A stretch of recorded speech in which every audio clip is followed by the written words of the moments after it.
మాటలో కరుకుదనం, మనసులో మెత్తదనంతో పాటు కళ్ళు చెదిరే అందం, అతిశయంగా కన్నపడే ఆత్మాభిమానం ఉన్న పొగరుమోతు ఆడపిల్ల రోజాతో పరిచయం కోసం, మనసును బాధించే ఒంటరితనానికి, అనుక్షణం వేటాడే ఆడతనానికి ఎదురు నిలవలేక తన శరీర లావణ్యంతో మతి పోగొట్టి మగవాళ్ళ ఆరాధన కోసం ఆరాటపడిన లావణ్యని చూడటం కోసం.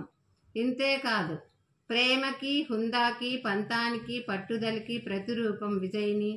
లక్షల ఆస్తి, సున్నితమైన మనస్సు, ఆడవాళ్ల పట్ల ఆరాధన ఉన్న అనంతుని ఈ రోజుల్లో దోపిడీ లేందెక్కడా అని నిలేసి తన దొంగతనాన్ని సమర్థించుకునే అందాల దొంగ చందుని కలవటం కోసం ఒక్క అడుగు జీవన తరంగాలు నవలా ప్రాంగణంలోనికి వెయ్యండి, అంతే. ఆ తర్వాత మీ ప్రయత్నం అక్కర్లేదు. మైమరచి మీ గమనం దానంతట అదే సాగుతుంది.